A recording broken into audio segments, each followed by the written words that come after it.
Welcome to constant take. दोस्तों, अब तक आपने सीखा एक रेंज से एक क्राइटेरिया या अलग अलग रेंज से अलग अलग क्राइटेरिया यूज करके कैसे काउंटिंग की जाती है। आज हम सीखने वाले हैं एक ही रेंज में एक से ज्यादा क्राइटेरियन यूज करके कैसे काउंटिंग की जाती है। एग्जाम्पल के तौर पर यहां मैंने एक डमी डेटा लिया है जिसमें कुछ एम्प्लॉइज के नेम दिए गए हैं, उनके सामने उनका वर्क स्टेटस दिया गया है। यहाँ आप देख सकते हैं कि कुछ ऐसे एम्प्लॉइज हैं जिन्होंने अपना काम कंप्लीट कर लिया है, कुछ का काम इन प्रोग्रेस है यानी कि अभी काम चल रहा है, और कुछ ने अभी काम शुरू ही नहीं किया है। रिक्वायरमेंट ऐसी निकल के आ रही है कि ऐसे कितने एम्प्लॉइज हैं जिन्होंने या तो काम कंप्लीट कर लिया है या काम उन्होंने शुरू किया है, इनकी काउंटिंग की जानी है। सबसे पहले मैंने जो पुरानी मेथड बताई है काउंटिंग की, उसका इस्तेमाल करके काउंटिंग करना सिखाता हूं।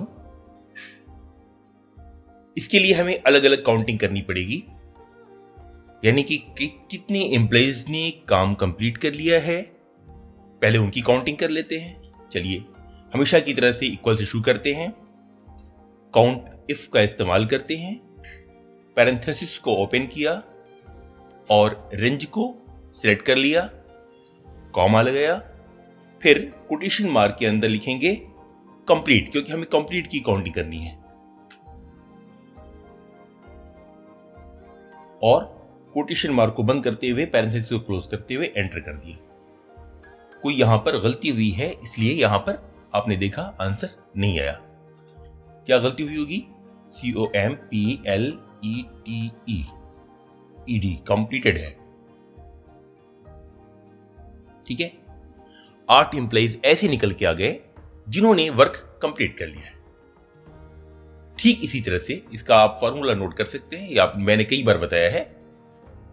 हाँ, एक चीज और आप ध्यान देंगे, आपने देखा यहां पर कंप्लीटेड को मैंने कोटेशन मार्क के अंदर लिखा है। अगर फॉर्मूले में टेक्स्ट का यूज करते हैं तो उसे कोटेशन मार्क के अंदर लिखा जाता है, वरना वो काउंट नहीं करता है। अब हम निकालेंगे ऐसे कितने एम्प्लॉइज हैं जिन्होंने काम स्टार्ट कर लिया है। फिर से वही लगाएंगे फॉर्मूला, काउंट इफ पैरेंथेसिस को ओपन किया, रेंज को आपने सेलेक्ट कर लिया, कॉमा,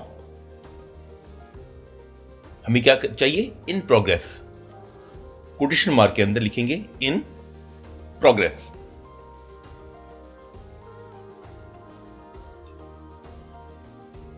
चार एम्प्लॉइज ऐसे निकल के आए जिन्होंने काम शुरू किया है। इन दोनों को आप जोड़ सकते हैं सम के फॉर्मूले से। टोटल हो गया 12 एम्प्लॉइज। 12 एम्प्लॉइज ऐसे निकल के आ रहे हैं जिन्होंने या तो काम कंप्लीट कर लिया है या काम उन्होंने शुरू किया है। ये तो आपने अलग अलग निकालना सीखा। इस तरह से आपने कई बार काउंटिंग की है। अब हम सीखेंगे एक ही लाइन में कैसे एक ही रेंज से अलग अलग क्राइटेरिया यूज करके काउंटिंग करते हैं। इक्वल से शुरू करते हैं। काउंट इफ्स, यहां पर काउंट इफ्स का यूज करेंगे। काउंट इफ्स, पैरेंथेसिस को ओपन किया, रेंज को आपने फिर से सिलेक्ट किया। मैंने यहां पर एस इसलिए लगाया कि आपने देखा होगा कि नीचे वाले फॉर्मूले में एस नहीं लगा था, यहां पे एस लगा। क्यों? अगर डबल रेंज या डबल क्राइटेरिया का इस्तेमाल करते हैं, यानी एक से ज्यादा रेंज या एक से ज्यादा क्राइटेरिया का इस्तेमाल करते हैं, तो वहां पर एस लगा देते हैं, प्लूरल कर देते हैं। ठीक है, कॉमा, जब हमें एक ही रेंज में एक से ज्यादा क्राइटेरियन का यूज करना पड़ता है तो ऐसी कंडीशन में करली ब्रैकेट का इस्तेमाल करते हैं। करली ब्रैकेट ओपन किया, कोटेशन मार्क में लिखा completed, quotation mark close, comma, दूसरा क्राइटेरिया क्या है?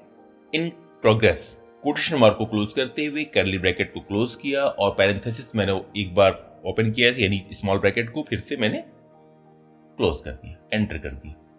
ये क्या? ये तो 8 आ गया, आना चाहिए था 12। यहां पे फार्मूले ने क्या किया? पहली वाली शर्त जो है, पहला क्राइटेरिया जो है कंप्लीटेड, सिर्फ उसको ही रिकॉग्नाइज कर रहा है, उसके हिसाब से इसने काउंटिंग कर दी।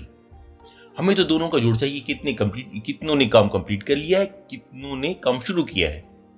आपने देखा यहां पर नीचे दोनों को जोड़ा था, आपने ऐड कर दिया था, सम कर दिया था।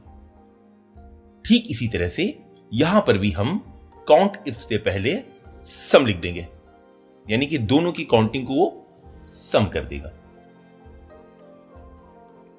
और पैरेंथेसिस को क्लोज कर दिया। ये 12 आ गया।